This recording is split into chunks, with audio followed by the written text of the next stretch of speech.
Soy Rosa María Benito Zafrilla, catedrática de Universidad y directora del Grupo de Sistemas Complejos de la Universidad Politécnica de Madrid. Bueno, en Twitter, como todos sabéis, la información que está disponible son mensajes de 140 caracteres, donde también viene la información de quién ha puesto el mensaje, quién lo ha retuiteado y muchos más datos. Nosotros, para poder trabajar y sacar información útil de esos mensajes, hemos tenido que filtrar los datos con la información que a nosotros nos interesaba. Por ejemplo, en el caso de las elecciones, nos hemos quedado con las palabras clave, que eran 20N, o con los nombres de los políticos que han intervenido. Cuando hemos estudiado la red de políticos para ver cómo se comportaban entre ellos, ahí filtrábamos por políticos y por nombres de partidos. También nos hemos bajado datos de Twitter de una protesta que fue convocada solamente online y donde se pudieron caracterizar distintos comportamientos, y posteriormente estudiamos datos de conversaciones relacionadas con el expresidente Hugo Chávez durante 2 meses que comprendían el periodo previo a la muerte y después, que incluía también la convocatoria a nuevas elecciones. Con estos datos pudimos detectar una fuerte polarización en la sociedad de Venezuela, ya que los usuarios retuiteaban principalmente o bien a los políticos, a los líderes del oficialismo o a los líderes de la oposición.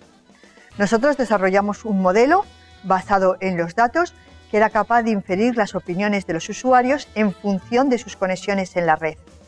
Y también propusimos una medida que permite calcular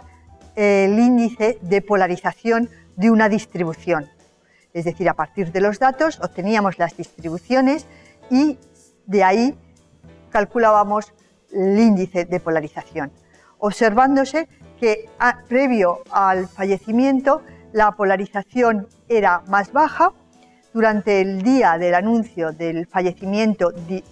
bajó muchísimo debido a que principalmente intervinieron en la conversación muchos usuarios que no eran de Venezuela, y posteriormente empezó a crecer el grado de polarización hasta un valor bastante alto que correspondía en los momentos que se convocaron las nuevas elecciones. También observamos una concordancia muy grande con los datos de Venezuela, tanto de las elecciones anteriores como de la geolocalización, es decir, con los índices de riqueza y pobreza, con los datos de Twitter. También hemos utilizado datos de Twitter relativos a las elecciones en que salió nombrado presidente Obama, también relativos a equipos de fútbol y a otros.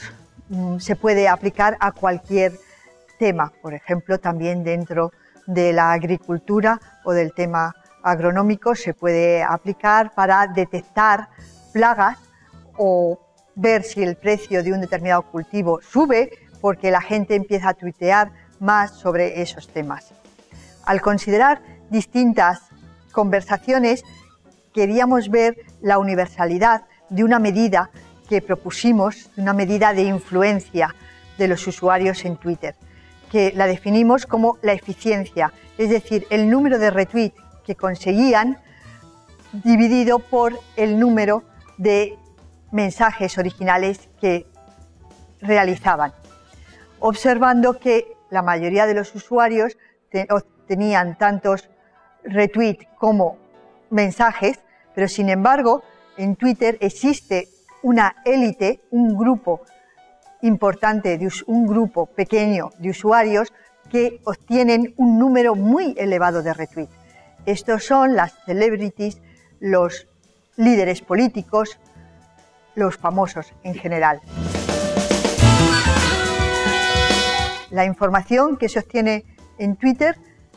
puede ser de gran utilidad para, por ejemplo, prevenir o detectar cuándo se está produciendo un desastre, cuándo tiene lugar un terremoto, porque la gente empieza a tuitear en una determinada zona, porque hay que tener en cuenta que los tweets hoy en día también empiezan a ser geolocalizados.